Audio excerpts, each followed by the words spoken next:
Good afternoon. Welcome to the Policy Committee meeting. Today, Wednesday, February 29th, 2012, 4:30 p.m., Administration Building. Dr. Montoya? Madam Chair, members of the board, and visitors in the audience, this is a very important meeting because we're going to be looking at various policies that the state has sent to the district for us to look at.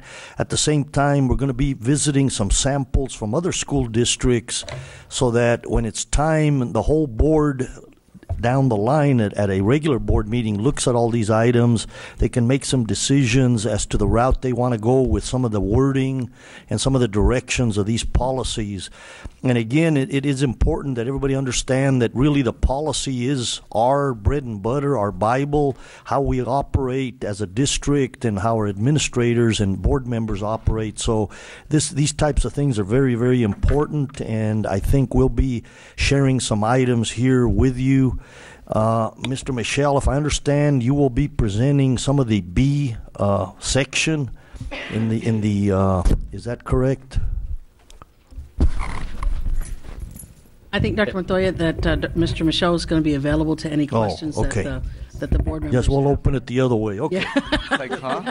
That makes more sense That to me. explains his shock. Sorry. Mr. Michelle, no presentation, sorry. Next time. That explains why he was so surprised.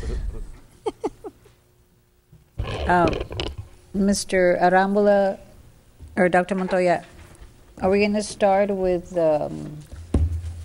Yes, Madam Chair, members of the board, we're going to kind of review a little bit of the legal and local. I believe it's BBG, the first one. Is that correct?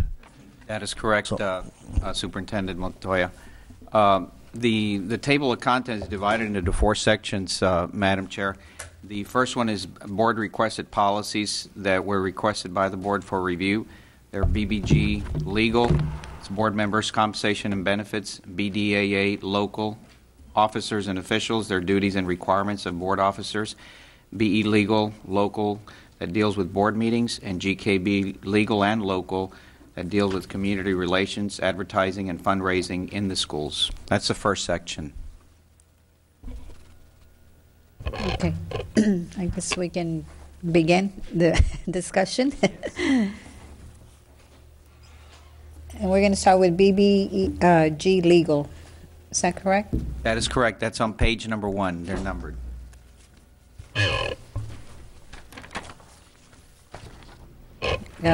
We'll wait till Dr. Oh, I'm Saldana sorry. gets prepared.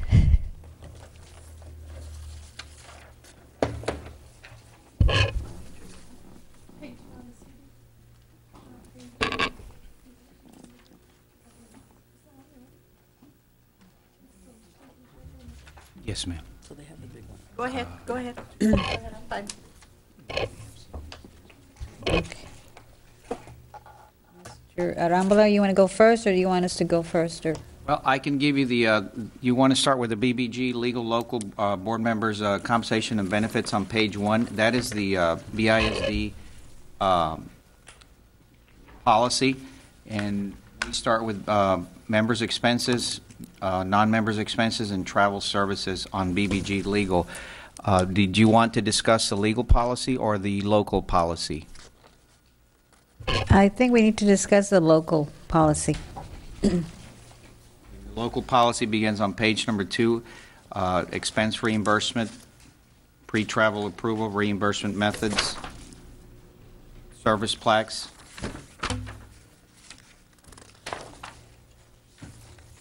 Okay, I think we need a clarification on from the expense reimbursements. Okay.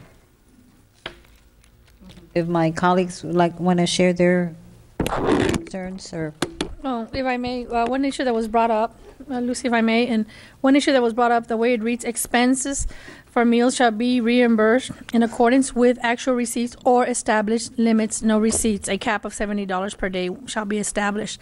And the question that was being brought up before was, are we going to go with the actual receipts or are we going to go with established limits? When you do one or the other, people get confused, and sometimes you bring on the receipts, they say, no, you don't need the receipts. Sometimes people will come in and say, well, you're supposed to have lunch at 8 o'clock in the morning. Breakfast at 8 o'clock in the morning, not at 9. There's a lot of room for doubt and how to interpret this. So I know that the question that was brought up to me is one or the other, not have both, because that's where you get confused, because the way we read it in legal, it says reimbursement of travel expense for board members is not illegal if the reimbursement is determined to be necessary in the conduct of the school and to serve a public purpose service. So why do we have the or on this? And that's where the confusion is, and where people are some are being asked to do one thing, some are being asked to do another, and then they get confused. Oh, you can answer? Sure. Well, this is a 2008 policy, Dr. Montoya, members of the board, and it's board policy, so it's really at the board's discretion if you want to make it a reimbursement based on receipts or if you want to cap it. It's really your discretion as a board. Yeah, expenses for meals shall be reimbursed in accordance with established limits. That's, I don't know what my colleagues Dr. Escobedo? I think what we're trying to say in so many words, sir and ma'am, is we'd like to just have the wording strictly to specify per diems as awarded or as allowed by the state, unless there's some objections. Yeah, and then my reason being that sometimes you bring receipts and they're fine, and other times you don't bring them. Depends who's hand. Oh, now you need the receipts, and so let's establish one way or the other. And if you have an established per diem as a daily expense, that avoids the confusion. Yes. I just want to make this mention, if I may, Ms. Longoria? Yes, ma'am. The only problem you're going to run into is if you stay within TASB and your state conferences, $70 is never going to be a problem. When you have to travel to outside of the state, you may find yourself in a situation where that's barely going to maybe meet half your meals, depending on whether you're on the East Coast or West Coast or wherever you are. So I think that's why the rationale for the flexibility for you all. And normally, at least the practice has been in other districts, what we looked at, if you all approve your out-of-state travel as a board, then you'll make that indication that at that point that's based on receipts versus in-state travel could be your state per diem. Well, that's your discretion as a board. Could we then have it written as expenses for meals shall be reimbursed in accordance with established limits, or if it's beyond limits, receipts must be presented. If it's beyond the established limits, receipts must be presented. I don't have a problem with that. Would that be something where we can cover? I think it's going to complicate it. Yeah, I mean, personally, I like the way it is, but just to avoid any kind of confusion, which there kind of has been, that's the reason that I said just the per diem. If we exceed the $70 per day or whatever it is, well, then we cost of doing business, we'll leave it at that. Can we tax deduct it, sir? Well, and those are based on approval by the superintendent anyway, because he's the one that ultimately will either approve our travel or not. Same thing is if he wants the receipts, or if the office wants the receipts, if we are traveling out of state, then that would be something that is required from the office and the superintendent. So I don't think that would be a problem. I think I agree with Dr. Escobedo that, to leave it like that is fine. The only thing is for us to assure the superintendent and the staff that this is something that we all agree with. Okay, then did I mishear then, Yes. Dr. Escobedo? Yeah, I thought he that's said not per what he diem, said. period. Yeah, he's changed. Yeah. Dr. Escobedo Per said. diem, Yeah. yeah, that's Only. fine. Yeah, I have a comment. I was thinking perhaps it would help if we include a section here saying per diem for meal expenses. So like that, there wouldn't be any, confusion, because if you just say per diem $70 or $75, and like it's different for like if we go out of state, and I know there's a chart that if we go out of state, the per diem is different. It's It changes. something, no? 115 or something, or 135, guess. And also we needed clarifications as to the meals, like do we have to go by what it says here? We got to spend $15 for lunch, or can we just, it's a set fee, a set per diem, 75, we use it for lunch, dinner, or all three? That's where the daily expense per diem comes in, because That's, I think, if you're going to bring receipts. Well, no, actually, Ms. Longoria, if I may, that's if, let's say you were going for a half day or you left midday, then that's where it gets broken down. Oh, it's split. Yes. But, That's how it's determined, your per diem. Yes, that's how the $70 is broken up. Now, on a daily basis, period, though, if you're out 3 days, total days, then that would be $210, however you want to spend it. It's just how the district disperses it. Does that make sense? Or? yes. Yes. And then also we need to keep in mind that we have to stay within our reasonable expenses because we do approve a certain budget for the year. So we cannot overexceed that amount. And if we overexceed the amount, I guess we'll have to bring it to the board to get board approval. Yeah, I think it does say somewhere in there. That's how they've done it in the past that I've seen. Okay, does anyone have any more comments? Or So I think we just needed the clarification. can someone read back what we're going to have it read? I can attempt. Thank you. No, I think for number 4, we're going to say that expense for meals are going to be set on a per diem for according to state or national travel.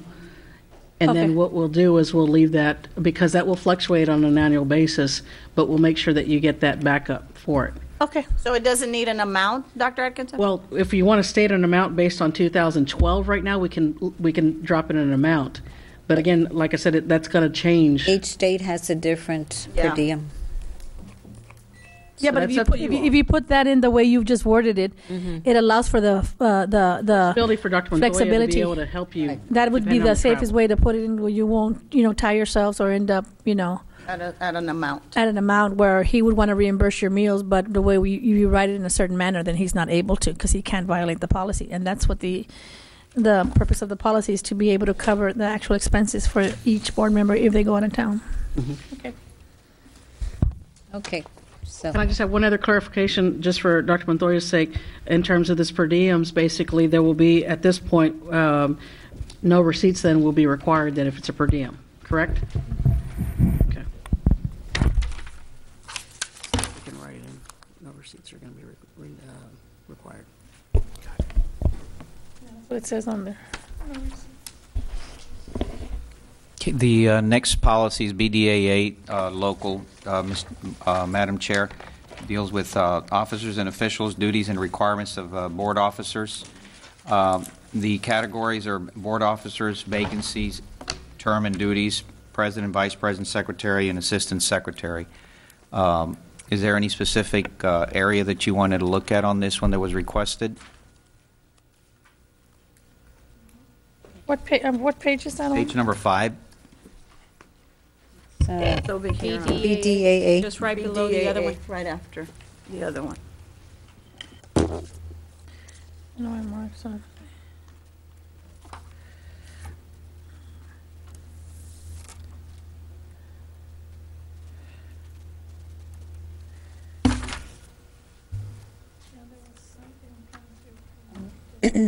If I may, on this one, we also need a clarification as to the duties of the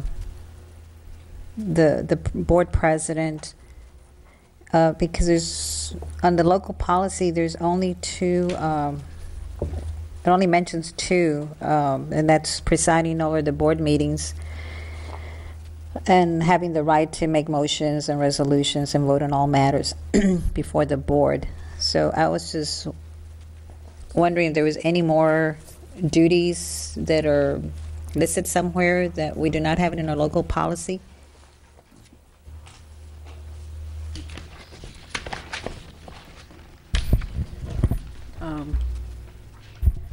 Dr. Atkinson, go ahead.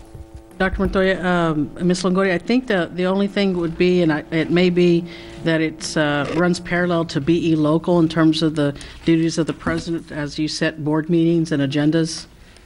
So I don't know if that's something that needs to go there, or you've traditionally had that run. That's a 2002 policy and a 2009 policy. Ms. Longoria, if you look at Dallas ISD, the samples that were given, they give an outline of all the officers and their terms and duties. And if you'll see, they have they have 15 items listed on the president's list. And if you look at, let's see the other ones. Page 54. Page 54, Doc? Yeah, the one that says, in 53. addition to duties required by law, the president of the board shall preside, then appoint or provide for the election of all Yes. committees, serve as ex officio member of all board committees, call special meetings of the board, have the right to discuss, make motions. You see all of those? 15 of them. So I don't know if, we want to include some of those that we feel maybe would, is that what you were thinking of, Ms. Longoria? Sort of, and also looking at the legal policy, the BDAA legal, under duties and powers of the board president. I'm sorry, where's the legal? Because I'm going through the CD. BDAA legal is. I know, but It's in the blue book, the big, you I don't have a blue it. book. I have a Sorry. disc and I Well, can't just find it. Scroll down on page 5 is my It's page. page on the 4. disc. Okay, I don't have that on my. It's page 4. I have it broken 5 up. on the CD right here, Ms. Longoria. Ms. Longoria, may I approach? Sure.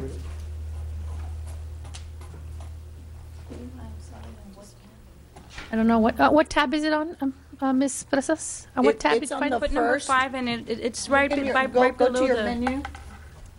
It's the first go out. It's this one, and it'll be page 5. I mean, page 4. Just give my computer a minute to try and move. It's charging up.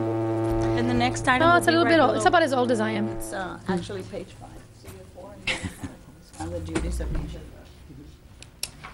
of the officers. It'll get there.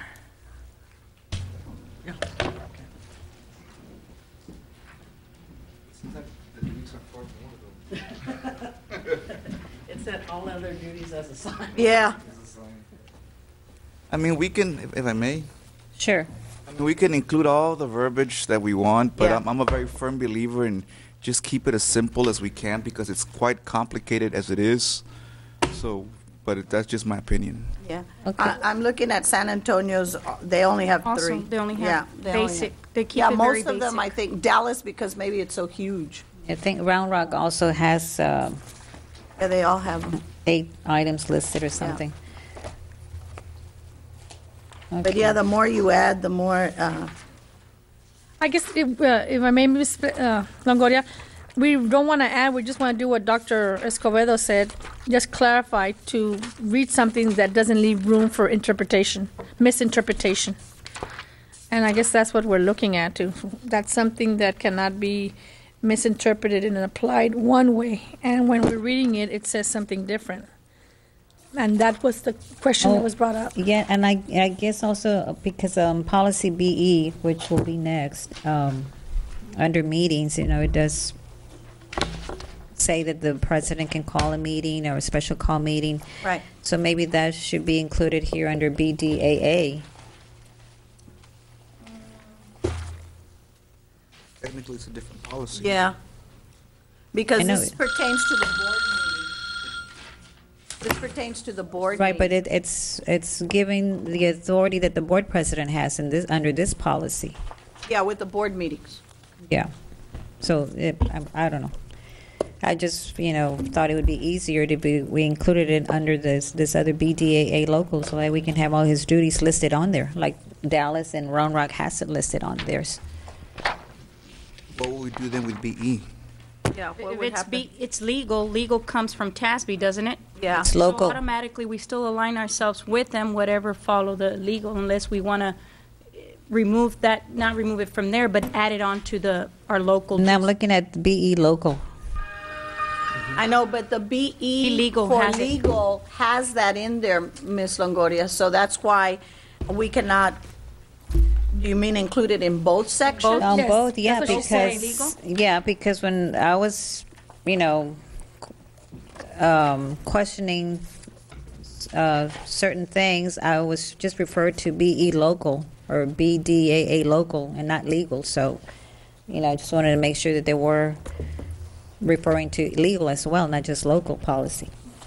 Unless you just want to just add it to the local, and you know that it's also on the, but when you have it already in the legal, I mean, it's just we're doubling it up on the local and the legal. I guess one of the clarifications that was going to be made and if you see on page 1 of 3 at BE local, where it says the president may change the time or date of a regular meeting, the word cancellation isn't on there because we have canceled it before without, maybe put some wordage. Do we just cancel it by word of mouth and get the word out, or do we cancel it in a previous board meeting the way we have done since I've been on the board? And so that's where the clarification is being looked at. Now, is a cancellation something you can just pick up the phone and cancel, or should we make it to where we put it on the board agenda to a prior meeting to be able to cancel it? And I'm talking cancel altogether, not change the time and date. I'm talking cancel the meeting altogether. That's where the question arose as to how do we go about canceling a meeting if it's not written in here? And that's the clarification we're trying to establish, I think, from what I'm hearing. Yes. The problem with actually wanting to do it, I mean, we've done it both ways. Yes, we have. Beyond a doubt. Yeah, we have. The problem, if you limit yourself to having to cancel it officially in a meeting, you may come across a scenario that you cannot, there's no meeting in between. So then that really ties your hand and you're unable to cancel the meeting. And my biggest concern with policy is having so many of them that you really have your hands tied for various scenarios because there's so many different scenarios. So if we want to tie our hands, I mean, we can. Puts us in a bind later. Well, I mean, it really is not tying your hands because it says the board president may change the time or date of a regular meeting or cancel it altogether. That's all the word you put in there. It gives you an option just to put it in there so there won't be any confusion that someone says, wait, it doesn't say here you can cancel. Well, if it says it, then you won't have any problem because it says he can change the time or she can change the time and date or cancel the meeting altogether as necessary. I thought I already said that. I'm sorry. Well, I'm talking about putting it in writing. When you redo something to hard copy, then you have less of a problem with the interpretation, and that's what I'm thinking. Well, we got into policy BE. We were still in policy BDAA. I just wanted this part where it says here under BE, where it says that the board president has the authority to change the time and date, or call a special call meeting or emergency meeting, to be included in this other policy. But if I see what if you feel fine the way it is, then that's fine. Like added in I know that he said you believe it's redundant, Dr. Escobedo, but I see where she's coming from. Yeah, because if we include in BDAA, then do we just delete BE so that we don't have the same policy because twice? You don't delete BE local because it's talking about board meetings, the meeting place, the meeting time, special call meetings, emergency meetings. So we cannot delete that policy. So you just want to have the same thing in two different areas. But that's fine. We can go into the next policy. Well, but should we just go ahead and add it on? I don't see a problem with adding it on. Well, I don't know how the rest of the colleagues feel. I just thought maybe it would be easier just refer to this policy and it's all in there, instead of having to flip through the other policies. That makes sense. Because once you find it there, you don't have to sit there and look through the rest. But I don't have a problem with adding it on. I mean, personally, I think it's fine the way it is. I mean, we're talking about policies that are pretty standard as it is. It's not something that's really requires a lot of fine-tooth research. But I just thought that it would be more convenient if we added on here under the president's duties, as required by law. So that was my only suggestion. Dr. I don't see a problem with that. I think, Dr. Montoya, Ms. Longoria, that one line that we can draw that one line from BE local right under the BDAA local, because it is a general duty of the president. I think just for clarity's sake, so that it's a quick reference, I think that's something that could be very easily added on. At least it's there. Local, you see it, and it aligns itself with legal. It's also in legal. And what about adding also along that they can cancel the meeting altogether also? Well, that's on policy BE. Well, yeah, but add it all in one line. We're going to be adding in both places everything. You see, that's you can't. I really like it the way we have it. One place, but you know that it's there. As long as we know whether it's in legal or local, but it's there. I think we just need to make sure and just clarify if something, is there. And again, we're talking about policies that are pretty standard and well known. It's nothing particularly rare. Okay, well, we can go to the next policy, B, local.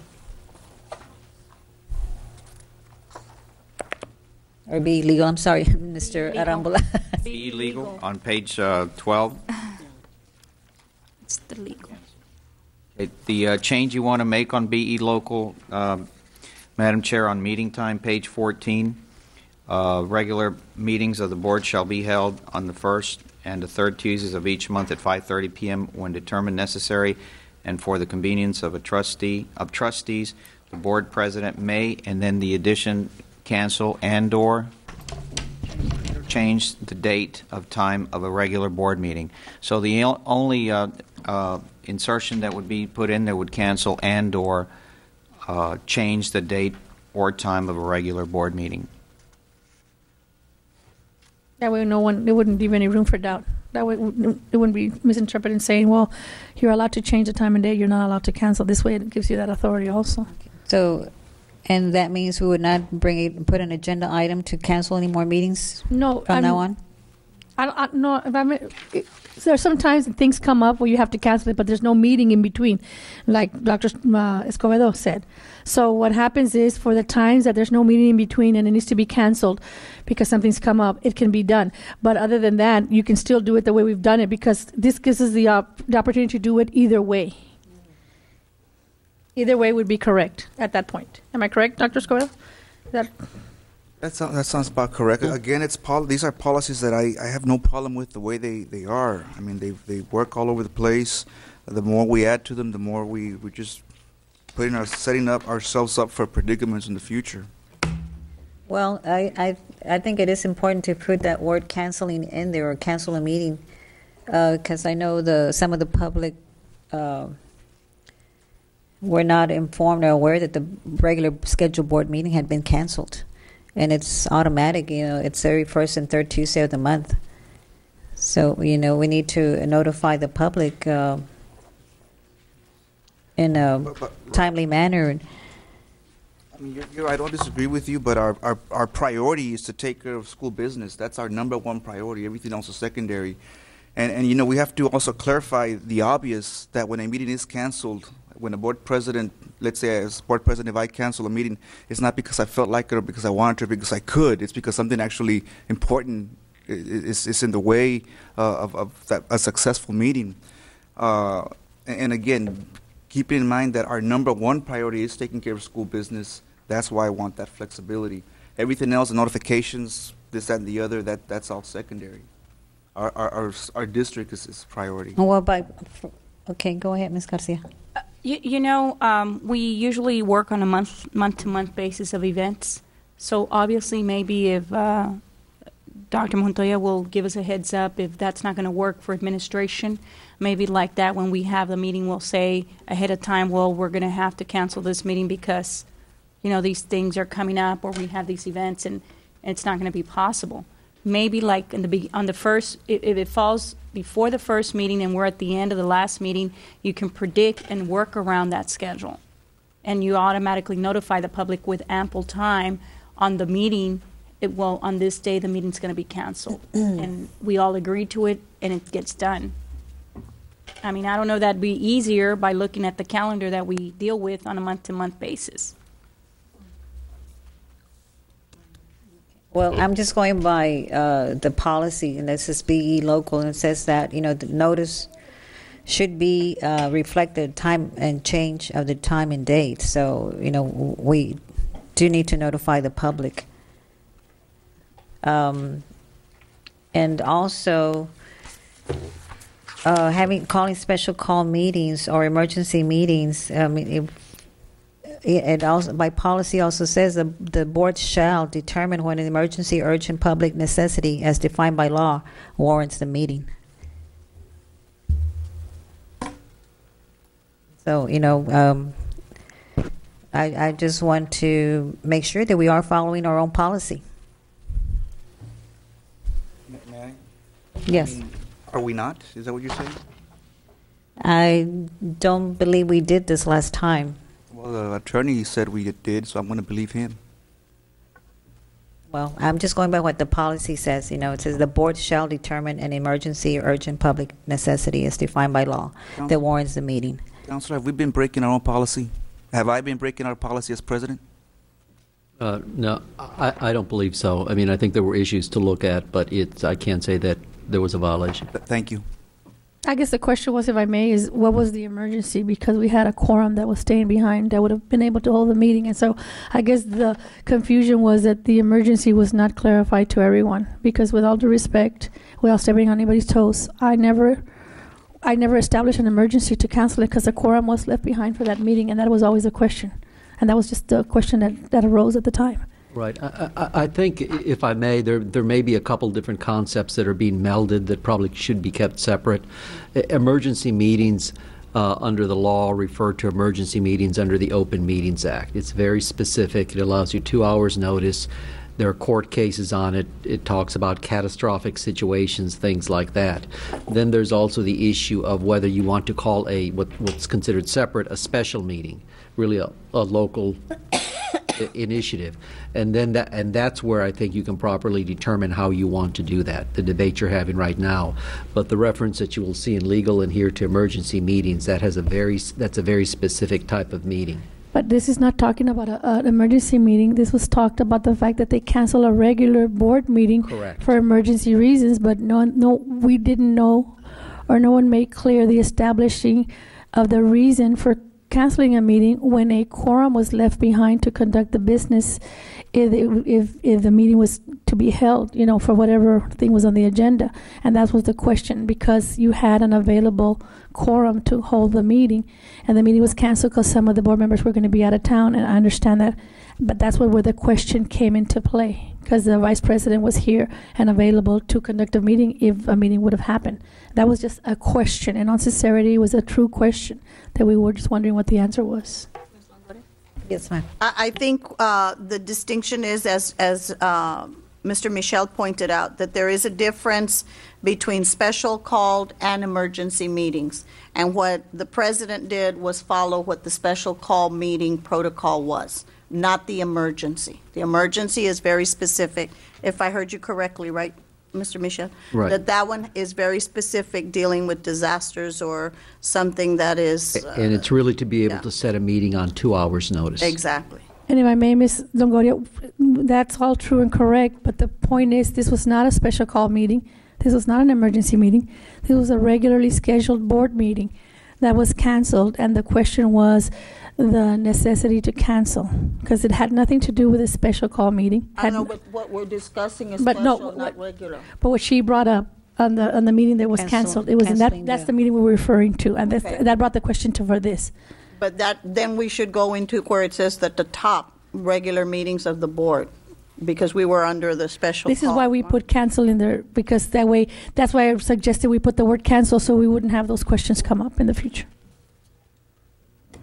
You know, I know exactly what's happening. Everybody wants to determine whether or not a meeting should be canceled, postponed, should we have a regular or not, and everybody can't do that. That's why there's one president. If everybody wants to be president, I mean, we can do that. We can put it in policy. Every board member is board president. All we can have is chaos, total chaos. No, but this is why, Dr. Escobedo, I recommend that we put cancel so there won't be any question in the future. You can put in, we'll vote our conscience. I'm very much against that wording. It's not that we all want to call meetings. We just like to be informed, you know, in a formal, correct way, and not be surprised that our regular scheduled board meeting has been canceled. What's a formal, correct way of notifying you? Like we have done for many, many years in the past. You know, we discuss it behind closed doors. We have an agenda item. I mean, you knew you were going to be out of town. I didn't know, you know, and like Ms. Peña mentioned, there was 4 of us left behind. We could have conducted the business. He said conducting the business of the district is #1 priority. And with 3 board members missing the superintendent, I felt as my duty not to have it. But I'm going to move on. This is definitely personal. It has nothing to do with business. It's personal, so I'm ready to move on. It's not personal. It's following the policy, Mr. Escobedo. And it's not personal, you know, Dr. Escobedo. It's not personal. It's just going by our own policy, that's all. Yeah, I have nothing personal against you or anyone. No, it's not personal at all, Dr. Escobar, they're against you. And I tell you that sincerely. We're here to follow policy. We need to set the example and follow policies to the T. That has been my biggest. And the attorney thank says you. we are, then I believe him. Well, we are the board. You know, the attorney advises us. He does not give us directives. We are a team, and we're supposed to work together and decide on what's best for the district and all of us. I know it says here for the convenience of trustees.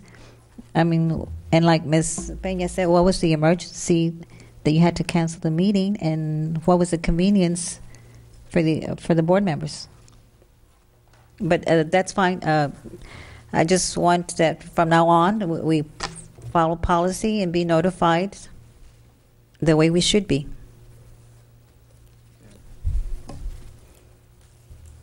If there's no one else to say anything, we can move on. The next policy, Madam Chair, is policy GKB local. You requested to bring the BISD local policy. That's on page 19, specifically dealing with advertisement. And we also, in addition to that, gave you copies of other policies from other districts. On page 86, the Dallas ISD. Page 120, Houston Independent School District, GKB local. Round Rock, page 152. And then San Antonio, page 184. Those were the samples that were requested to review our local with the rest of the other school districts. Okay. If anyone has anything to comment on this? On the, It's in the advertising. yeah. But using our school buses and I believe Our marquees and the billboards. You know, my concern, and it's always been since I know since 2008, I question why that billboard at the stadium has never really been utilized to its full potential. So if anything, if we need to add, and we need to, as a board, you know, approve that, you know, we can do this, because I know Weslaco does it. I know that San Benito does it. They get local vendors and they promote, and then they pay a fee. So what better than not, you know, than us right now in the situation that we find ourselves in, trying to bring in some revenue. We can utilize all those things. Anything that we can go out there and do some ads. I mean, how is our public relations would get involved with that? That's part of their thing. So what would you recommend, Dr. Montoya? Because we need to get with it. I've been asking for the past 2 years. We are going to work. Again, you were not that superintendent, so. We actually met here in the last day or so to look at ideas in this area on those the billboard at Sam's. So we think that we're going to be more proactive. I think an announcement in the last 2-3 years has been placed, I believe, in the newspaper somewhere, but I think we need to go beyond the announcement. We need to actually solicit from, and that's the next goal that we're going to do, is to actually visit with some companies and others to see if we can get them involved. Okay, well, can we make sure that we move on that, so this coming year our athletes can go out there and promote Yes. You know, because I know that it can be done. I mean, that billboard was pretty expensive, and we need to use it. We are forwarding and aiming from that perspective. What about on the buses? Did you find out?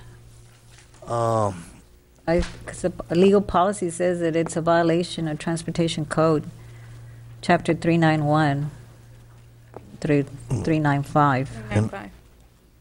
I know that Mr. Haynes, who unfortunately is at another meeting right now, was trying to research that. I don't know, Mr. Garcia, did you, in that area, the bus, do we have any information? Now, we have, in reality, I know that there's been, and I don't know how, to be honest, unless they change their policy, I guess, there's been districts that you do see some advertisement on the buses, actual advertisement I've seen from 'em. companies, but I've seen them. you know, that's something I guess we'll have to continue to research, and we come back to the board with some ideas on how to do that. And if it involves changing something, you know, I guess we can do that, because obviously it's happening in some districts, the advertisement on buses.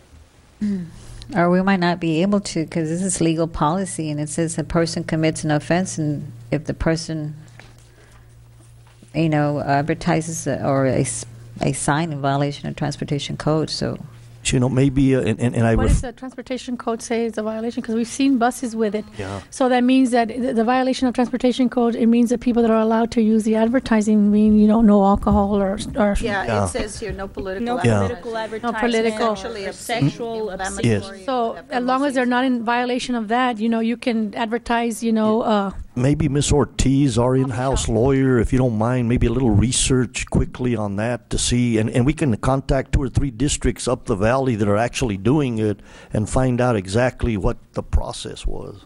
See, because it says bus shelter, I guess if This it's was a talking bus, about the commercial shelter. advertising of a brand name may be permitted. yeah. You know, so maybe you get those Nike Sports, whoever we buy the equipment from, and you tell them, hey, would you like to advertise on on 20. our Yeah, but buses? this is talking Because about it's the right shelter. here. She's talking about If the it's a buses. Nike or Rollins, I mean, and they're athletes that are traveling anyway. I want to see which one talks about the buses. As long as it's, however, no advertising that is sexually inappropriate or obscene, inflammatory, or that promotes the use of alcoholic beverages. But I think if a Nike check mark is on the bus and it's proud sponsor of athletes, you know, I don't see why. We could look into that, because I have definitely seen school buses with advertising. And if we can, Gatorade, that's another we one, can- a yeah. big promoter. If we So can I look at think that that. our buses, if we can get, you know, 5 buses throughout the year with that, and whatever the fee is, I don't see why not. I know the city buses are doing it, so the need is there, and people want to advertise their business. It's a moving billboard. That's what it is. Again, Madam Chair, members of the board, I think we can do the legal research quickly and then get some sampling from other districts that are actually doing it. And then, again, the question is to develop a process to solicit companies that would be willing to do that, and then we can come back to the board with more specific stuff.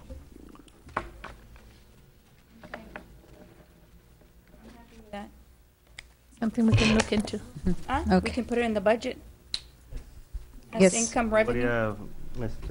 Dr. Montoya, and again, referring it to Ms. Garcia, if you all want to, we can put it in Discuss part in of the our, budget. our budget committee, do a presentation as far as advertisement. How much revenue are we really talking about? Is it 100,000 or is it, you know, Yeah. $500,000, and give you a full presentation on that?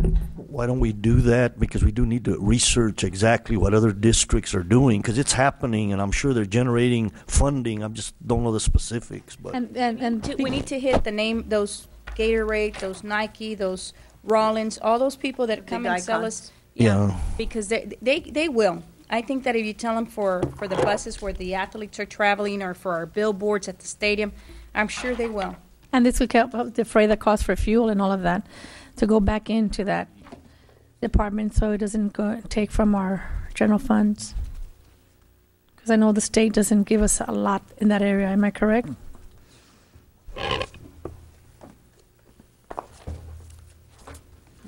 We can move on to the next policy.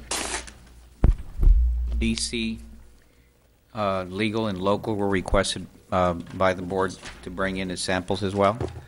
And we have, by the BISD district on page 26 is the DC local. I don't know which one specifically you want to address on that, Madam Chair. We have Dallas, Houston, San Antonio, and Round Rock as well. No, I'm okay with that one. I don't know if anybody else has anything to add. What was the specific question on that? I forget. Can someone refresh my memory? Refresh your memory? What was the specific question? DC, it has to do with employment practices. Yeah, but we had someone had mentioned something about it, and I can't remember now. On this one, employment policies. Oh, I have a yes. concern on I remember now. for administrative. Is this the area where we can put that administrators that are promoted for or employees that are promoted for administrative levels, that they understand that we can implement, or that we can implement a policy that we could put them on a 1-year probationary as administrators, that they understand that they're going to be, since they're being promoted to a new position, that they go under a probationary period, because I think that Would should have to be apply able to anybody promoted, wouldn't it? Well, any position higher than, I mean, not from a teacher to a teacher. I'm talking level, principals and but up. Management. Yeah. Management, because management is a very crucial, Yeah, a principal manages a school. and I think that they need to go on probationary period for a year, and then you guys evaluate. Do we have, Dr. Atkinson, do we have that as a general process? Dr. Montoya, members of the board, it's actually when we start looking at DCA legal, and I know that we had talked to Mr. Michelle and Ms. Ortiz, myself, and our HR administrators. We looked at different policies, and actually number 3 on the agenda are district requested agenda items. So those are some of the policies that we had asked just to seek some clarification on. So we left DC on there for you all, because what we'd like to do is to reference, when we start talking about probationary contracts and term contracts, you have some backup information. But we had actually some sample changes on the contracts that Mr. Michelle and Ms. Ortiz have already reviewed and approved for use this next school year.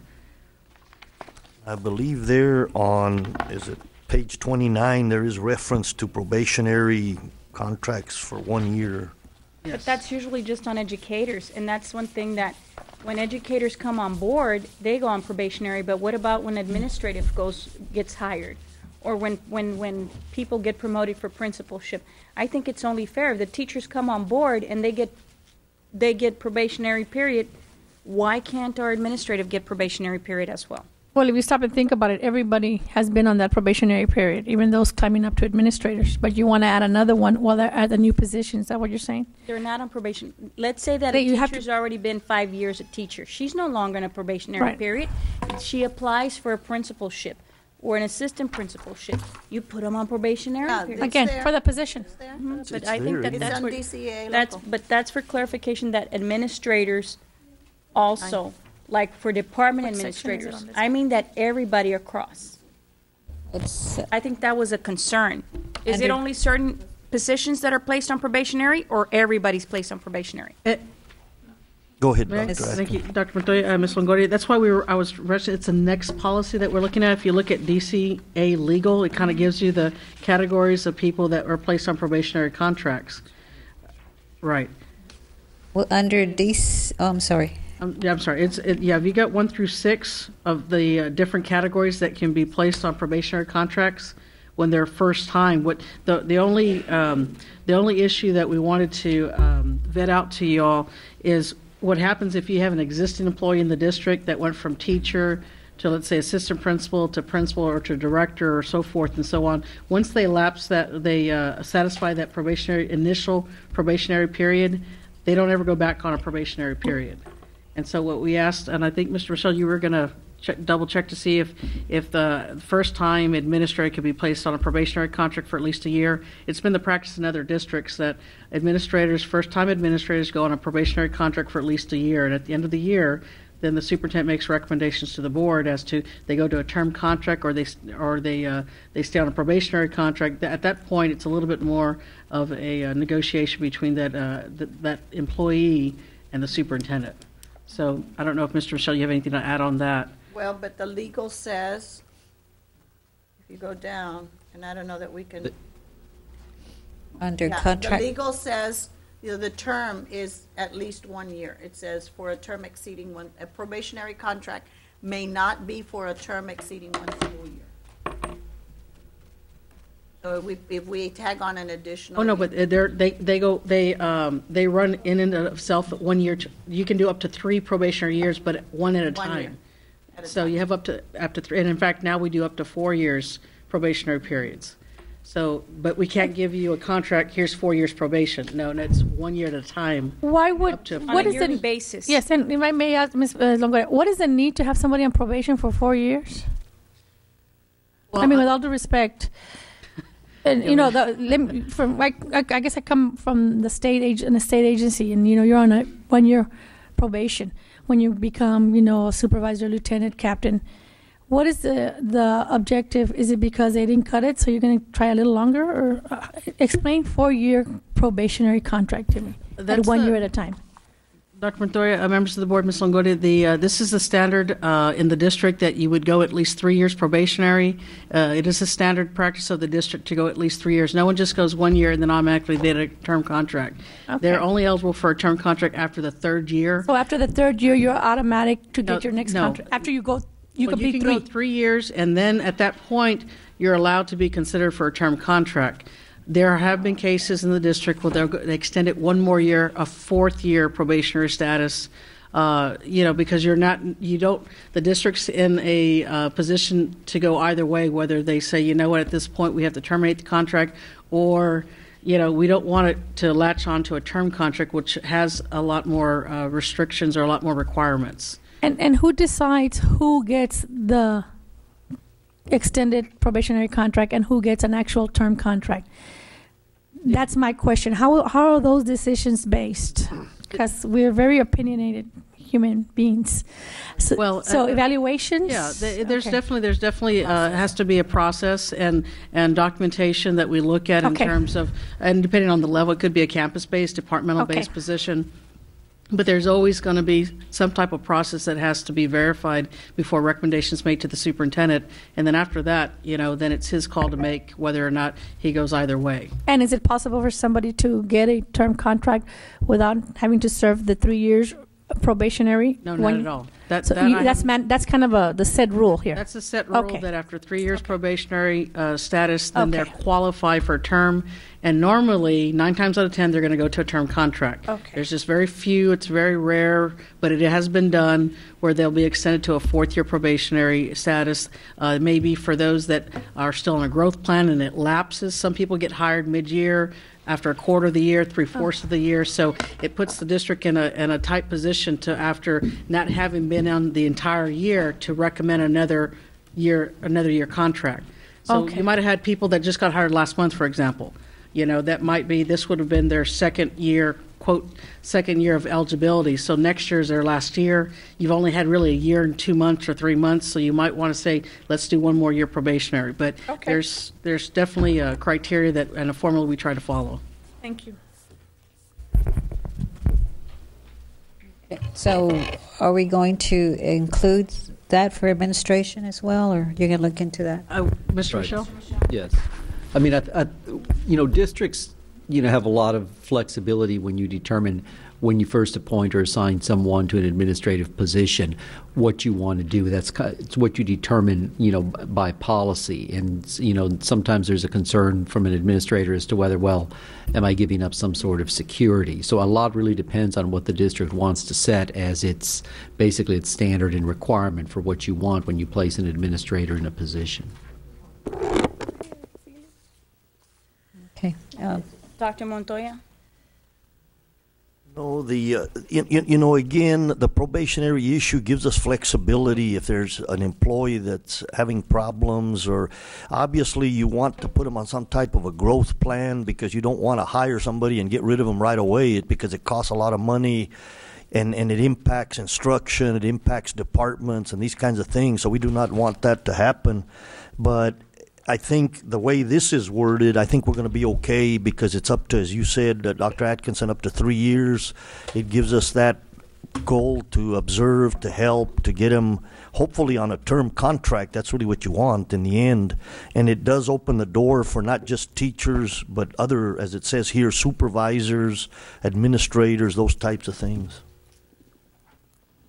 Okay. Anyone else? Yeah. Well, no, I just think that I believe that that's the direction we need to move so people can, you know, when you do their evaluations, they understand, okay, this is where I got to better myself in. And I understand sometimes you got to stabilize the system and that it works better for everybody.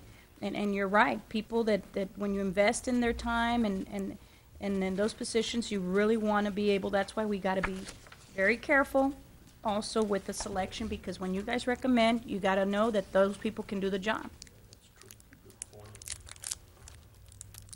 Okay, we can go on. Yes, Madam Chair, the next policy up for review is, Real yes, quick ma'am. before we move on. So, what are we saying? Leave it alone? You're Change gonna, You're going to look into it, right? Look into it. And get with back to us Michelle later? to get back with a. Okay.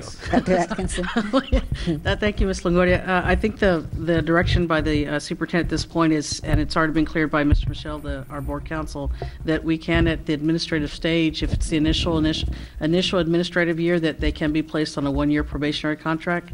And I think that's definitely something that we're going to look at writing up for you all to consider. But we wanted to get definitely an idea from you all, if that's something that you would support. It's done right now for initial hires, but we're talking about, again, people that are within the district that would be new to this level, correct? That you move to another level. A new level, correct. Position. Yeah. Okay, you may go on. Okay, the next one is policy DEC local. That's on page 30. Now, back in 2009, TASB submitted and requested for the district to review the leaves and absences starting points that incorporates changes from a number of new laws along with editorial changes that were designed to make policy DEC local easier to read and to use. The Human Resource Department administrators collaborated with BISD's policy department and TASB's legal consultant analysts in reviewing these changes and updating the entire DEC local policy to reflect and be in compliance with these new laws.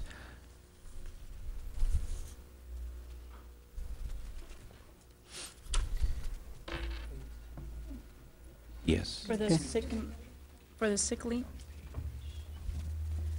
Dr. Montoya? 41. Ms. Longoria? Yes. This is DEC, and that's page 41. There's just one area that we did want to make mention. We did mention, I think, at a prior meeting that we were looking at having a policy that runs parallel to our sick leave bank. So on page 41 is our proposed employee transfer of local days. And of course, this is a program that we're looking to implement for our employees who do not participate in the sick leave bank program.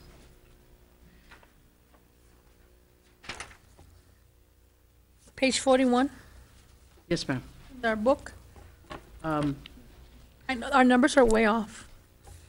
'Cause I don't know how that happened, but it happened. You don't have the CD on your computer? Yes, but my 41 is not the 41 they have. If you go down to, you scroll down and it says page 35, that's where you have DEC, Okay. legal. And then you keep scrolling down and it should be somewhere there, right below it. DEC local. So just scroll down to where it says 35 at the bottom because it says 1 of 14. I'm getting there. Some of the numbers were scratched out in my hand and then changed here, so that's what's throwing me off. There it is. 7 of 14, page 41, right? Found it. It's because the numbers were changed by hand. Oh, yeah? All on my disk. I'll show you later. Yeah.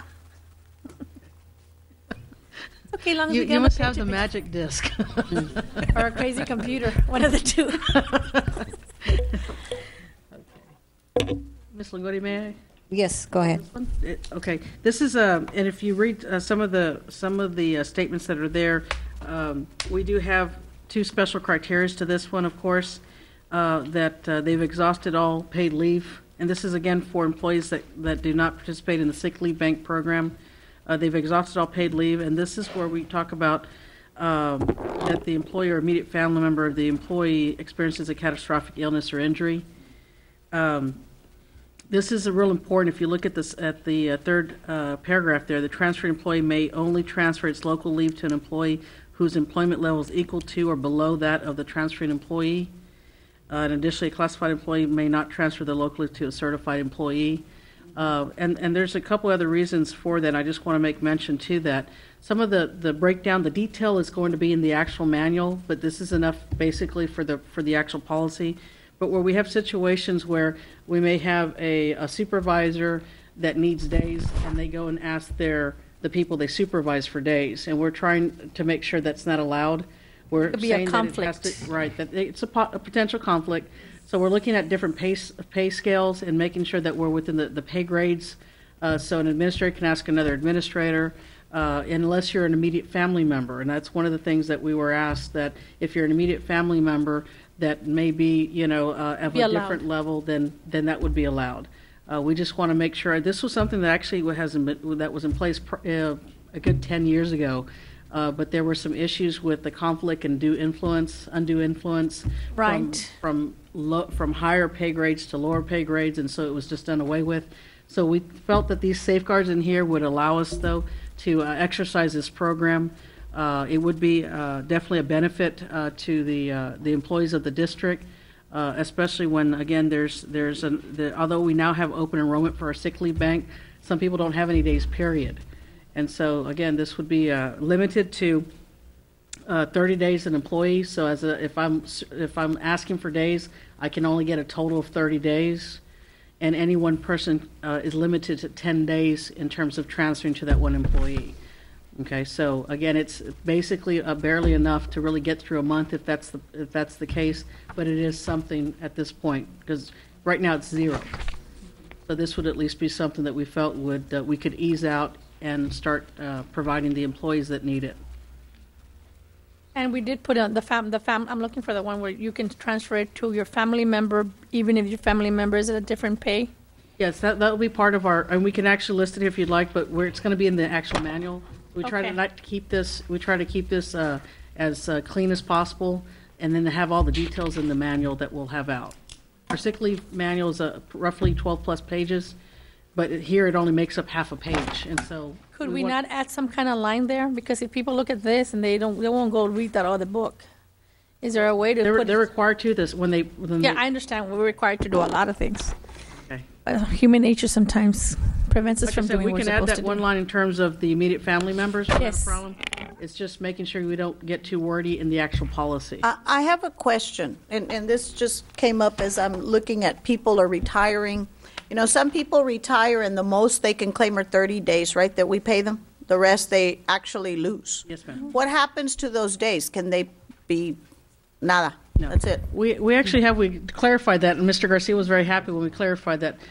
For this next time around, basically starting now, this past semester, that those that retire, they were allowed to give up to a certain amount of days to the sick leave bank. Okay. And we're no longer allowing that because that would end up adding to the bank unnecessarily. And there's been some issues with the sick leave bank over the last few years that definitely need to be taken care of. That's one of them. We can't start adding to the bank. And what were like some of the problems? Elaborate. Okay, and I just briefly, there hasn't been a record, an accurate record kept of the amount of days going in and out of the sick leave bank. That's something that I know that actually was going to be placed on our next budget meeting because it just came up as we started looking at the sick leave bank. That apparently there is an issue with the system that's in place that tracks the days. So they've been doing mostly everything manual. Then it gets handed over and it's supposed to be inputted and retracted from the system, and it hasn't been kept up to date. And I know that Mr. Garcia is going to be working with us very closely so that we can provide you with an update at this next meeting, a budget meeting, because there's a fiscal impact to the district when people take these days. And if we are not keeping close eye on the amount of days that are being taken or extracted, then basically money. You're losing money, and it's a free day. So some people may be using their same 10 days over and over again, and the district has never docked those days. If I may, so then why not let them continue adding those days? If we're going to fix the problem of keeping proper tabs on what's going in and out, why not let them put those days in? Because it's a sick leave bank, and people. Okay, you're going to have abuses. You have abuses every day, but sometimes you have people who really need the days. And how has that bank been? Does it fall short? I mean, does it run out of time? Like, what would it hurt to continue to allow them to give us some of those days that they're losing because of retiring? Why won't we do that to help and just monitor it closely and more accurately? Ms. Longoria, may I? Yes, ma'am. Okay, I think, and maybe I want to make sure, let me explain it this way, a different way, so that we understand. We probably have, if I'm not mistaken, 4,000 to 5,000 days in the bank, okay? What has happened is they have been drawn on, but they haven't been extracted, so we don't know if it's 4,000 or 5,000. It may be, a lot less than that. There was a time, probably they were saying 4 or 5 years ago, that you had almost 8,000 days. Okay, so obviously up to a certain time when we had the IDI change to the BITEC system, this new system that we have, there was a lot lost in between. And apparently it's been an influx and it's been, hasn't been addressed until, lucky for us, we're going to address it now. But we're going to go back and find out, trail back manually all these days that have been going through because apparently they have not ever been extracted from the system. Yes, ma'am. Well, until we do that, can we just, maybe come back and revisit that? Because I think it's a very good idea. A lot of teachers who retire leave a lot of days. Mm-hmm. And we do have people that unfortunately will have ailments that, require them to exhaust their days and maybe even take the days that are required from the bank. So I'm just saying that we look at every option and maybe come back and revisit that. Mm-hmm. Because right now we do have a lot of the baby boomers that are retiring. Sure. And so a lot of them were very dedicated and committed and didn't use their days. Sure. They may be using them now, but they're not ever going to exhaust the amount of days that they have. So that's something that I feel that we could maybe revisit and then come back. Once you all remedy and fix, maybe we won't even need to. Right. Maybe because the bank will show that there's enough days there. But I would sure hate for us to sell us short of those people who really might need it and won't have the opportunity because we discarded those days. And I think, Dr. Sother, that's a great point. And what we're trying to do, and Dr. Montoya has been real supportive in this, is to try to get that in order so that we know exactly what's needed. And I agree with that. And at the same time, we also wanted to throw out the Employee Transfer of Local Day program as another option. And I know Mr. Garcia didn't want us to really look at it very much because it's. But he gets paid the big bucks for.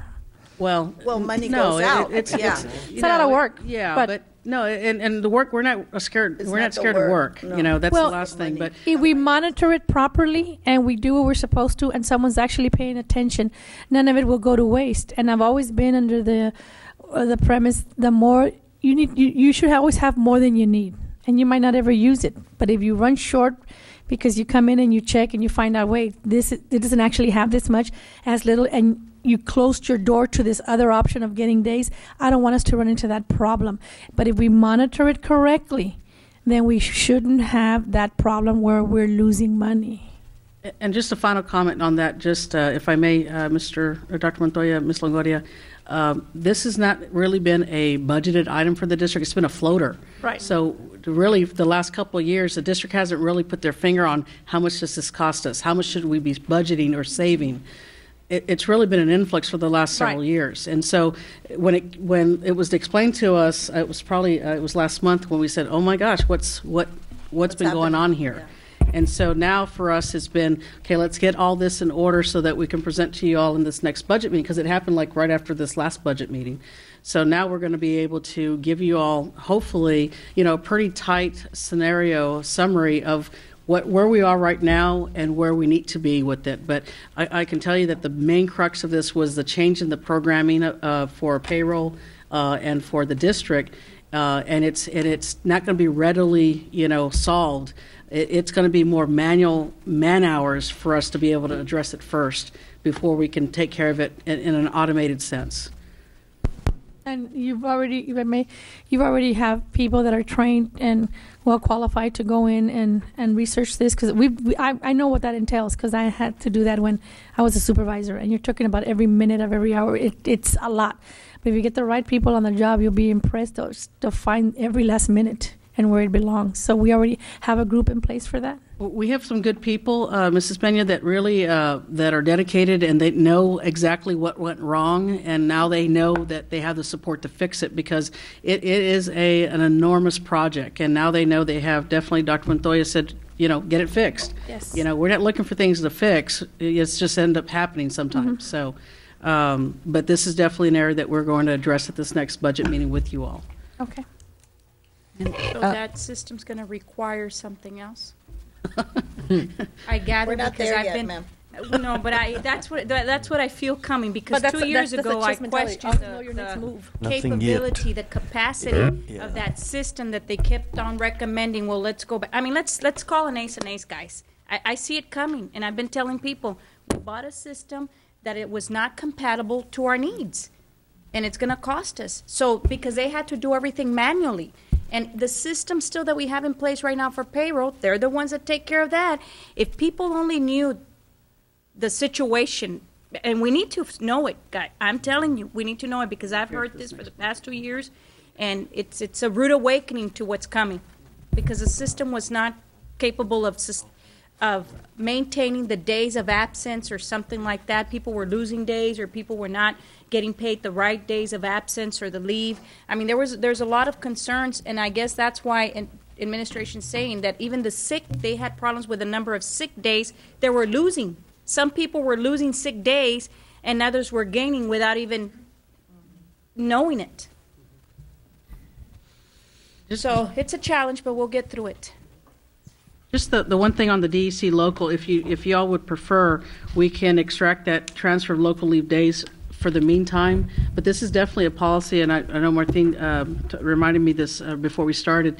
Update 9192 is tentatively scheduled for you all to consider for approval on Tuesday's meeting, because we're back of those two updates. But this one here, this transfer of local leave days, I know there are situations right now where we do have some employees that have been asking, they weren't part of the sick leave bank, nor are they eligible, because you have to have a day to get into the bank. So those that do not have it have nothing available to them right now. So, if the board's not comfortable with proceeding on that, then we can extract that, but we do need to get DEC local approved on Tuesday's meeting so that we can continue, because it's something that's been pending since 2009. What are the dates that what's the window when they get to do the transferring or the contributing to? Now it's open enrollment, ma'am, but they have to have at least 1 day to get into the bank. Yeah, they have to have at least 1 day of sick leave to get in. Yeah, yes, yeah. This one wouldn't require any, because it's for all those that don't have any days at all. So you're asking, do we want you to take that out? No. Do you want us to wait on that, or do you want us to go ahead and leave it in? No, leave it in. Okay, because we had asked to, of course, we're asking for y'all to approve it as with this in there. I say leave it in, because the objective is to help our employees and make sure they have what they need. I say leave it in. Just tackle it all at once. Sorry. I have a question. Under the DEC legal, I don't see anything on sick leave bank. That's actually because DC legal will cover really our state days more than anything else, and our DC local will covers how we use our local days. So we can only use a transfer of local leave or a sick leave bank based on our local days. Local days. Yeah, not on state days. Not on state, Okay. right. Okay. Thank you for the explanation. Move on to the next one. Chair, the next three policies, DFAB, DFBA, legal policies, probationary contracts, term contracts, and then on page 52, you're going to see that policies DFAB exhibit term contracts that are put there, samples for you that we would like for you folks to look at. Page 52. Mm-hmm.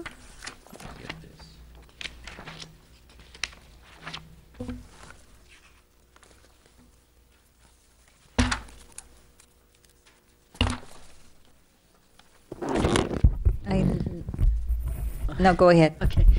Thank you, Dr. Montoya, Ms. Longoria. These are the sample contracts that I made reference to that have been reviewed by Mr. Michel and Ms. Ortiz. These are the ones, based on our legislative action that was taken, they recommended changes to our current contracts with the addition of a certification addendum as well, which is 55I. Because for those that lose certification, the new Senate Bill 2 allow districts, for those that lost their certification or did not accomplish their certification by their deadline, automatically their contracts are null and void in the state. But we didn't have policy that spoke to that, so although we knew it, our contract didn't state that. So now we have, especially for those at this point that are still pending certification, on the addendum, it would state their name, the date that they know that they have to get it, they have to achieve certification by, and then what they have to, and then they would sign off that they understand that in the event they don't meet that day, then their contract becomes null and void. Okay. Any comments? I noticed that these policies hadn't been updated since For a long time. 2005, 1995. Yeah. I noticed they have been revised now. Yes, ma'am. Okay, we can go on. Okay, we're now on the third section, the policy update 91. Page 56 starts with the legal policies, and page 582 the local policies, and 618 the miscellaneous policies. The local policies are the ones that the department administrators have gotten together with our office at Policy and Records to review the policies that TASB had provided to us. And the miscellaneous policies are policies that are the department administrators feel that need to be reviewed and updated by the board. 582.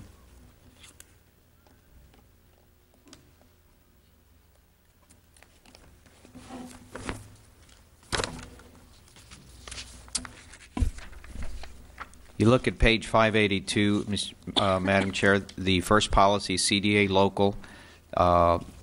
This policy deals with other revenues and investments.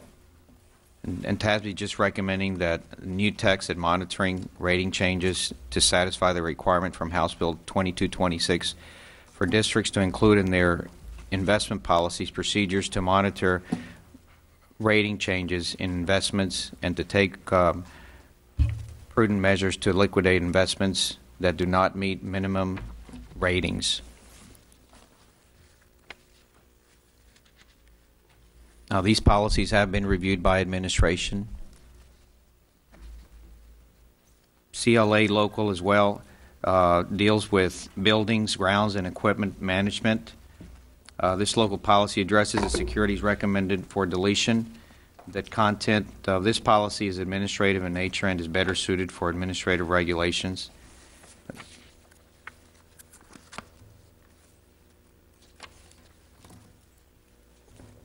The next one is CV local.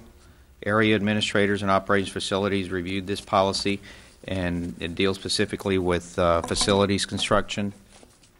No recommendations are being made at this point. They reviewed it and feel that what TASB is presenting is appropriate. Page 583, DFBB local. This is a human resource policy that has been reviewed by department administrators, and it deals with term contracts, which we were just reviewing. DFBB exhibit as well. Yes, ma'am. Can we go back to policy CV local? Sure. The facilities construction. On page. Yes. Where it says change orders. TASB recommends adding clarifying language that change orders permitted by law will be approved prior to changes being made in the plans or construction of a facility. Yes, ma'am. If you refer to page 591, the actual policy is there, and it starts with compliance with the law. And just briefly states that the superintendent shall establish procedures that ensure that all the school facilities within the district comply with the applicable laws and the local building codes. And also, there's a new language that has been inserted on there by TASB, and it's the category is titled Change Orders. The language reads, the change orders permitted by law shall be approved by the board or its designee prior to any changes being made in the approved plans or the actual construction of that facility. And then final payment is one that was inserted by them on there. The district shall not make final payment for construction or the supervision of construction until the work has been completed and the board has accepted the work. Dr. Montoya, have we been approving these change orders prior to making the changes? Or I think there had been some, I mean, I'll be honest with you, I think Mr. Haynes that had gotten through way back early, several months ago, but at this point, the answer is no. We're making sure that, number one, we cut down on change orders, and number two, that they were done correctly through the board for approval. any comments from anyone? Discussed a process that we were going to take before anything like that took place, and I'm trying to remember. I need to go back to my notes, I guess. And we were going to, I think, put it on a local policy or something like that when we were talking to the CRSS. Remember, Dr. Savera and Lucy? That we discussed about change orders and the process of construction. I think it was what's written in here. That it would be approved prior to getting done. That's what's in here. That's what I remember discussing. Okay, so that means we have to approve the change orders before prior to any changes. construction happening. That's correct. Okay, you may continue, Mr. Arambula. Okay, 1 second.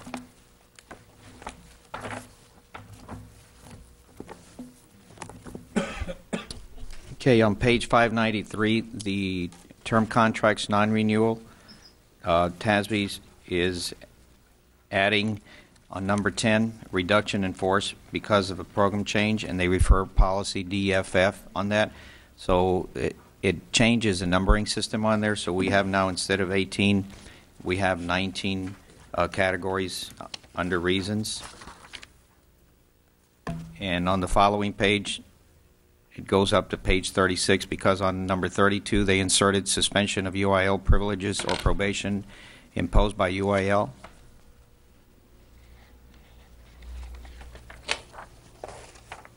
It's on page 591. Right below that, the other recommended change that TASB is making, recommendations from administration. Administrative recommendations for renewal or proposed non-renewal of professional employee contract shall be submitted to the superintendent. And they're inserting that a recommendation for proposed non-renewal shall be supported by any relevant documentation. The final decision on the administrative recommendation to the board on each employee's contract rests with the superintendent. Same language that we currently have.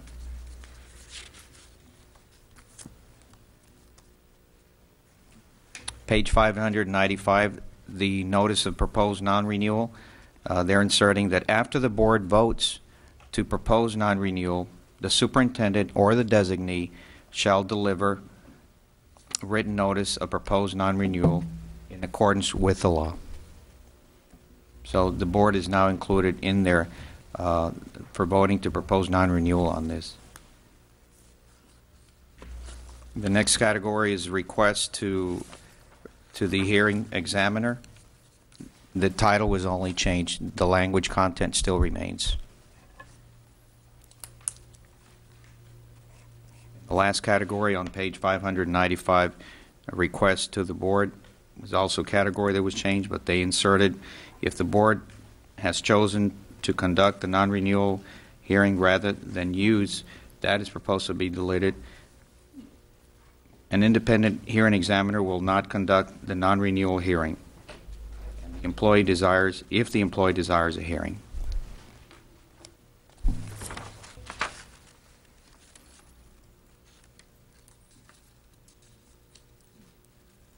Any questions, comments? You may continue. They're all just real procedures that they fine-tuned on this, and it goes on to 596 where it talks about new inserts on hearing procedures and hearing procedures by the board as well. And the new language where the board has the option to review the documentation on page 597.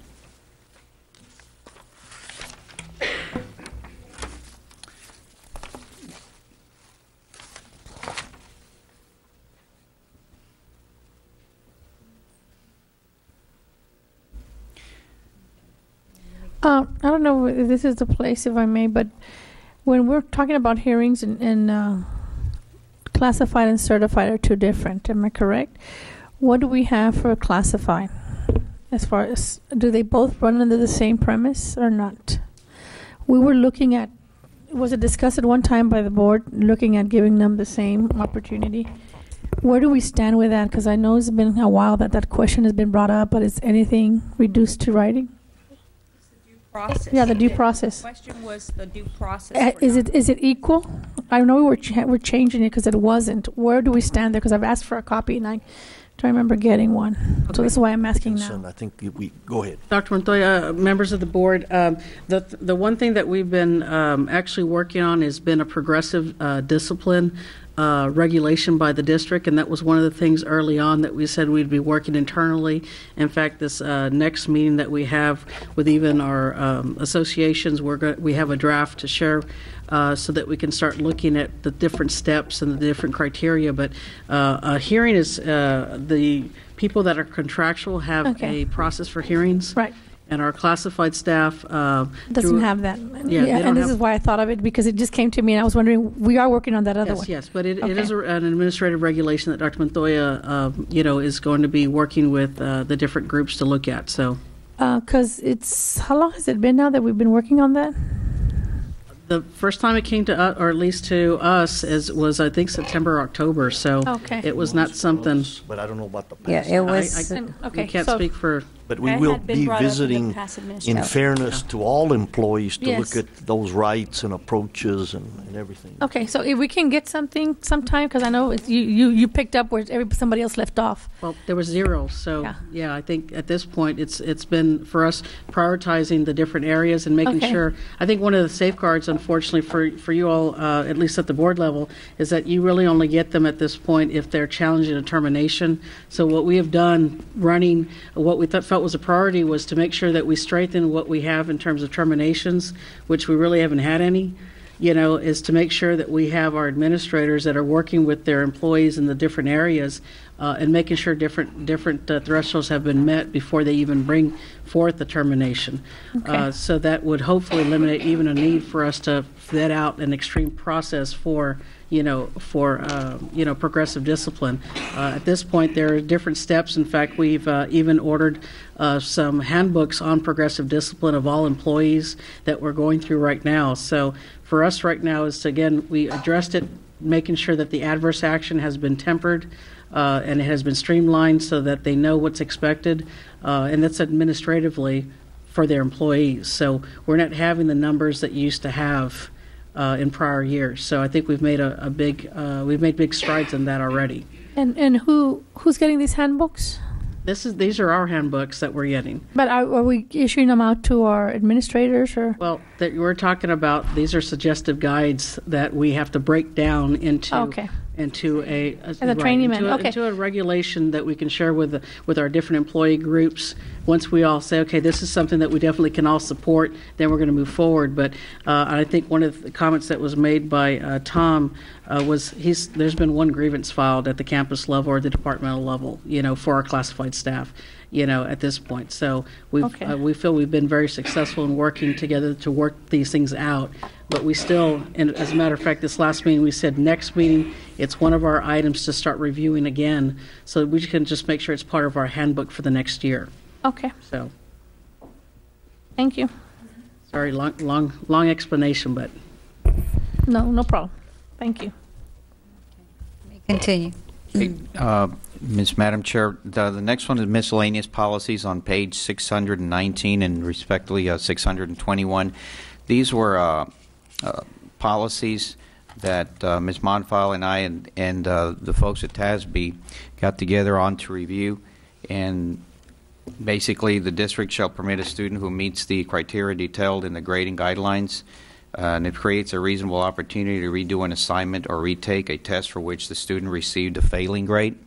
If you look at page 19, the sections that have been crossed out and added, those were reviewed again by Ms. Monfiles and us and the folks at TASB. Additionally, the new language now includes the end-of-course assessments. The district can now take a retake score as 15% of the final course grade, only if the test scores allows a student to gain credit for that score, for the course, I'm sorry. And in special education, a student's ARD committee shall determine the type of assessment to be administered and how the score of an EOC assessment shall be used for final course grades, credit decisions, and graduation requirements. And if I may, that's special. It's written really well. Yes, ma'am. But to apply it, it's sometimes totally different, because we do have some students that really depend on someone knowing that some of these children need to have these scores done properly. Otherwise, the end result will be catastrophic for them.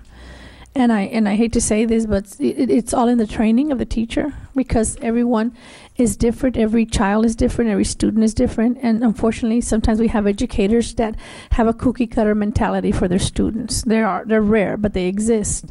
So we need to make sure that they don't do this, and they're careful with our special education, because these children are really trying hard to meet the grade. So we can make sure that they do apply this.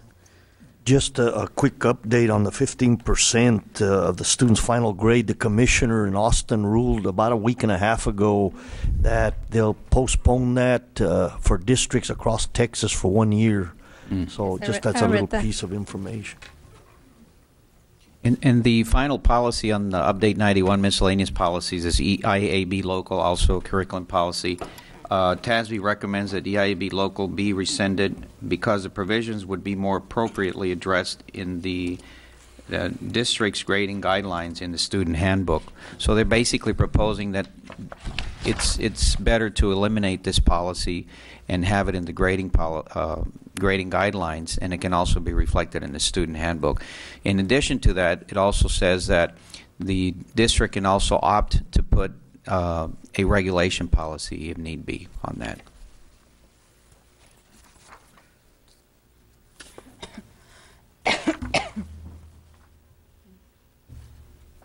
Any questions, comments? So just the changes that we have here in front of us is what we're going to apply. Just for note, just future, I know that our computer has one number on top, a little square, and then there's another number on the bottom of the page. So in future, I noticed that there's stamped numbers, so you all are adding these numbers. If you could put them on the top of the page, sure, it makes it easier to catch up to you, because we don't know what number is on the bottom of the page until we turn to that page, and then we have to scroll down. And then if the computer freezes, I can't catch up with you, because this computer, you touch it and it says, hey, wait a minute, I'm not ready to move, so it doesn't move. So if you could stamp the numbers at the top of the page, that way when my page 38 is 619 per se, but if the number were at the top, I could get to it faster that way. You'd certainly do that, ma'am. I would so appreciate that. The final policy updates that were submitted by TASB, Update 92, the local policy. There's only 3 local policies that have been reviewed by Human Resources, and they are DFF local. This one deals with termination of employment or reduction in force. That's been done. And yeah, and the other one's reduction in force or financial exigency. This local policy content addresses the processes for a reduction in force. Previously, a DFF local has been split into 2 codes, DFAA local and DFBB local. Ms. Longoria? Yes, Dr. Montoya, could you please elaborate to the public what that means, please? The financial exigency issue implies that the district is in dire straits from a financial budget finance area, that there may be a major problem, that there's not enough money, that we may have to be looking at laying off staff members, that it's a major issue, and the district is allowed, working with a board, to have that approved, which now opens the door to dismiss staff, to cut programs, to do other things. Again, this would be almost a last resort area. We don't want to even up front, bring it up, other than to have a plan if something like this were to happen. But hopefully through the budget process, which we're doing ahead of time this year, that type of thing would not occur. Thank you, Dr. Montoya. And So if I understand correctly, this is letting you know what the possibilities are, but this is not where we're at right now. Am I correct, sir? Basically correct, yes, So ma'am. please, we need to clarify that because I don't want them to Yes, think it's not where we're at all. where we're at, but It's a plan that every district needs to put in Yes. place, and we're working on that internally. yeah. Dr. Montoya, reality, we just need to explain what it means, because if that was to happen, you put that word, they're going to say, well, what does that really mean? So we need to just, yes, we're positive that we're going to pull through once again, but if push comes to shove, There is a reality plan. is that there's a plan. Very simple. That's the way it works. Thank you. Okay, well, this is actually a policy that we need to have in place. Should Thank we you. need That's should we correct. need to Thank you. take that route? Yes. Should that occur? That's what's proposed. Yes, Yeah. it's not a plan. It's a It's policy. a policy that still needs to go there. It needs to be in place. It's a policy. We find ourselves in dire needs. Right. This is what we refer to. But I just want to emphasize we're not there No, yet. we are not there yet, Thank God for that. for the record. Yes, for the record, because it's an important record. Any comments from administration? Dr. Atkinson? Yes, Dr. Montoya, we just wanted to make mention of this. The current policy had them both listed in one policy. The state law now requires it to separate whether it's a financial need for a RIF or a programmatic need for a RIF. So that was really why they're now separate. They used to be together, now they're separate. So that was just a cosmetic change more than anything else. Thank you. May continue, Mr. Odondola? Okay, the next ones are the miscellaneous policies, update 92, and these three policies consist of policy DGBA local, also deals with personnel management relations, employee complaints and grievances. On this one at level 3, the policy requires a superintendent to determine whether a grievance complaint will be presented in open or closed hearing before the board. The Texas Government Code Chapter 551 vests the authority and discretion of determining whether an item shall be heard in closed or open sessions with the members of the governing body as defined in the Open Meetings Act. As such, the superintendent does not have the legal authority to make this decision. TASB recommends that the district change this wording to comply with statutory provisions, allowing for the board to make that determination. That reflects the language that TASB is recommending on page 653. Ms. Longoria? Yes, ma'am. Ma'am, just to comment on that, because I know that the main thrust of that is that the policy states that the superintendent basically has the authority, and what was being recommended by TASB is, of course, that the board has the final authority. Normally in the district, what the board has done is designate that authority to the superintendent to ensure that if there are complaints versus if the complaints versus a grievant, the grievant is complaint against an employee, that employee has the option to request that it be a closed meeting because it is against another employee of the district. The board has typically, and Mr. Michelle can correct me if I'm mistaken, has typically instructed the superintendent to make that determination. So although we're going to list it this way, it's pretty much the general, we're following the general practice of the district unless the board decides that you want to actually have some type of formal discussion as to how you want to handle that. It's just the wording that we're changing, but the general practice was going to remain the same unless the board decides otherwise. Is that Yeah, I fair enough? recall talking about this at the last policy meeting, and I believe we agreed that we would leave it to the board and, whether the complaint would be present in open or closed meeting in accordance with the Texas Open Meetings Act and other applicable laws. Sure. And I think I see mine that it was scratched from superintendent to board. yes, absolutely. Yeah. Yeah, if I may, I think that what this really, it's really almost a technical change to say that it's really more of a legal call and the policy call of where the board wants to hear a grievance. Almost all boards prefer to hear it in closed session so that personnel issues aren't aired out there. And then there are instances, though, in which employees can require it to be open. But then sometimes the board has to make the legal decision in consultation with counsel as to whether, even though that may be the desire of the grievant, it's really more of a different nature, for example, a complaint about another employee that permits the district to hold it enclosed. But I think the TASB's change is really more of a technical change to be more precise in really where the decision is.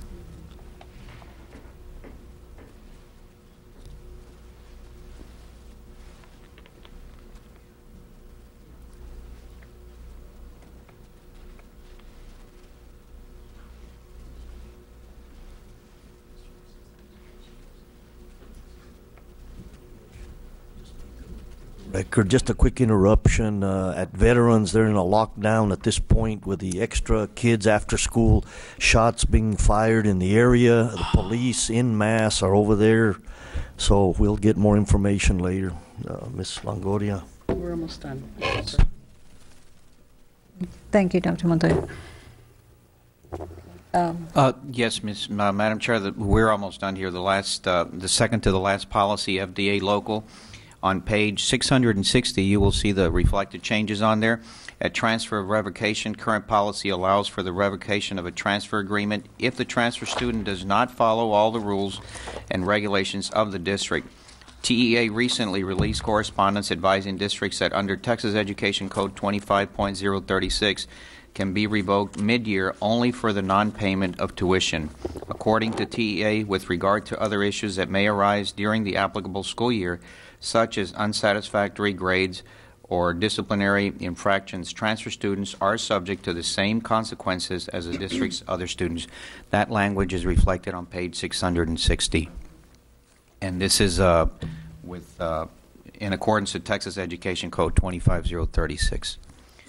The last policy, FDB local, is a policy for admissions, intra-district transfers, and classroom assignments.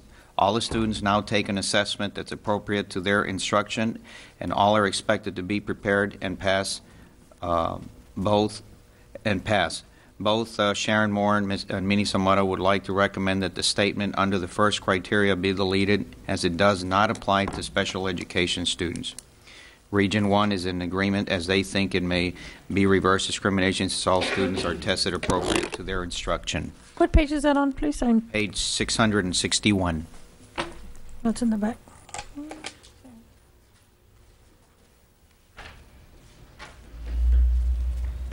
So I guess we're okay with that? Yes, definitely. Yeah. And then the final policy that was submitted to you folks manually, it was page 661A. It's also dealing with admissions.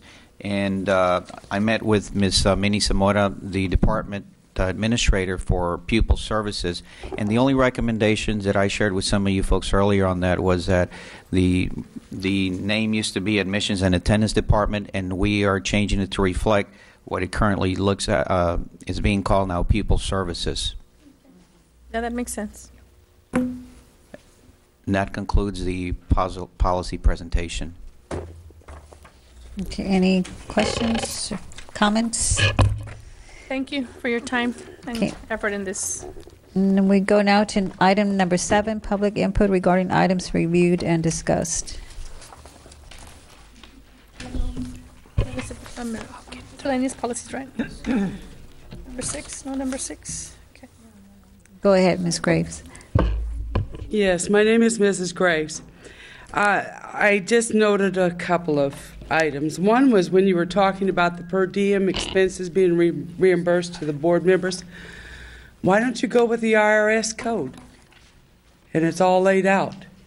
And there wouldn't be any questions about whether or not you turn in receipts, whether or not it's $70 a day. Make it simple on yourselves. The other one dealt with the movement of administrators. It was DCA. In the final comments that you people were making back and forth to each other, one person said that the probationary contract would be if the administrator was moved to a different position, and yet the other person said if it was being moved to a different level, because it makes a lot of difference. Because a lot of people have been moved to different positions, which means everybody that's been moved this year would have a probationary contract, whereas not all were moved in levels. So which way is it that you're going to work? and at least let your employees know?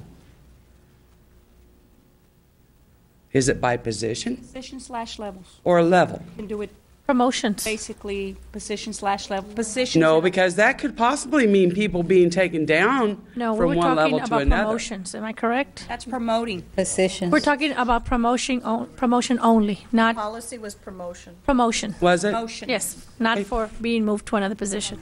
Okay, thank you. Thank you for getting us to clarify that.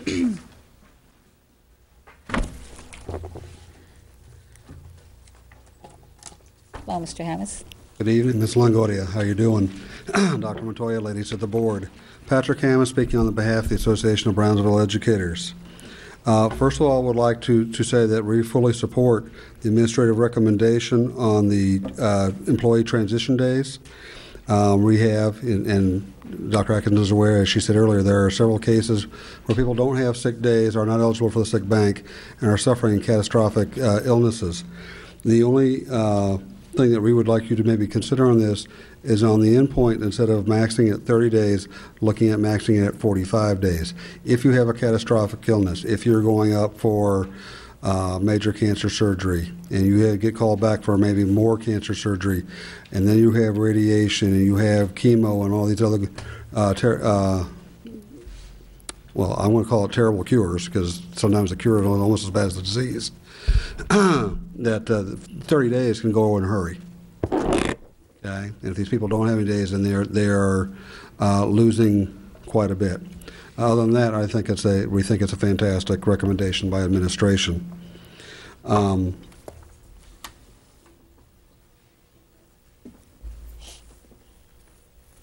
Update 91, when you're talking about the dire circumstances where you may have to look at financial exigencies, our recommendation at this point, since we are not in that position, is not to recommend that policy. That is under Senate Bill 8, which is basically considered anti-employee, anti-teacher. If the situation arises, you can always call a policy meeting.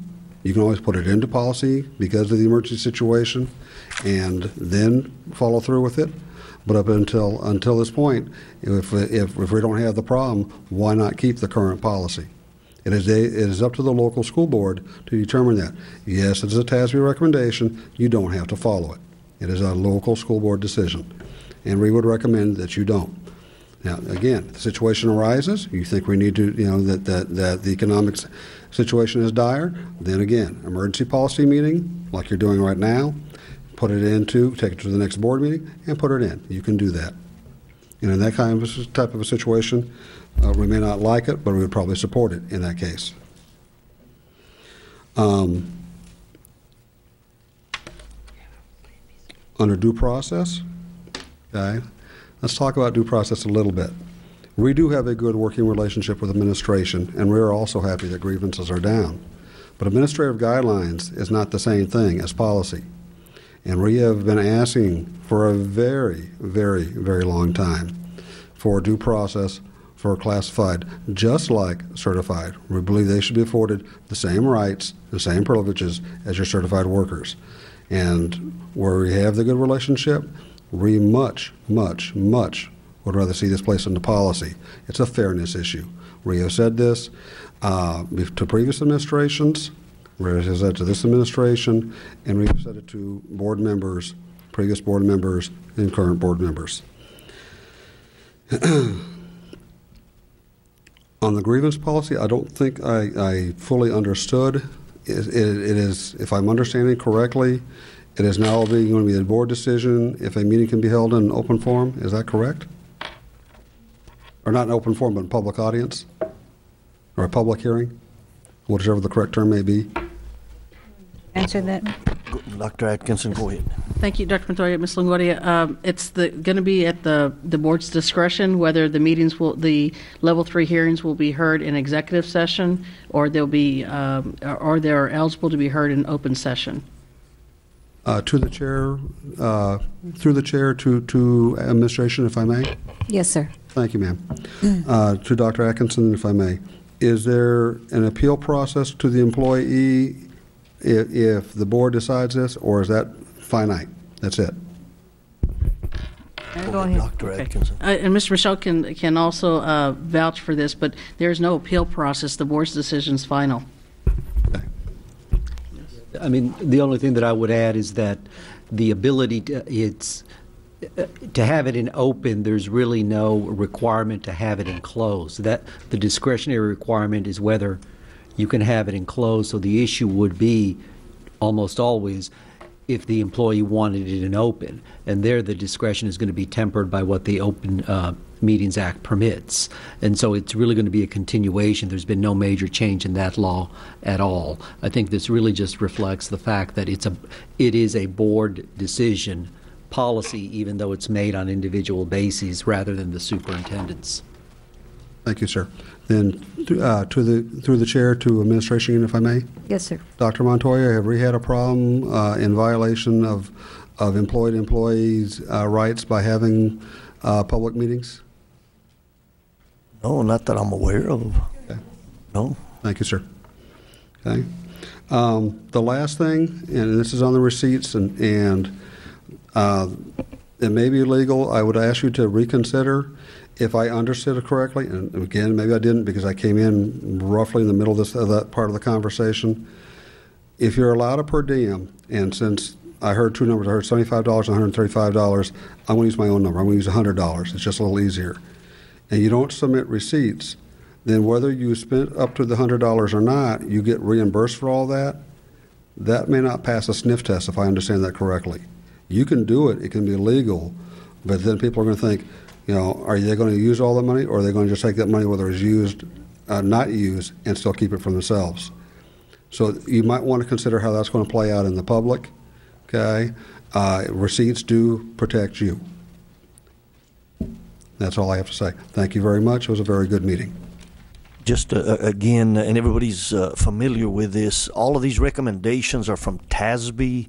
And obviously that organization is the one that helps school districts across Texas through their legal department and through interpretation of what the legislature wants school districts to do and those types of things. So, we're grateful for that part, but sometimes we have to make sure that we localize what the legal is. We know what the legal is because we have to comply with that, but we have some leeway at the local level to make it unique for BISD and for our employees. So, but it's just a comment. Yes, sir. And Dr. Montoya, we appreciate that. And it's like we said, they are interpreting law for you. They are making recommendations, but a lot of these things are up to the local school board to decide.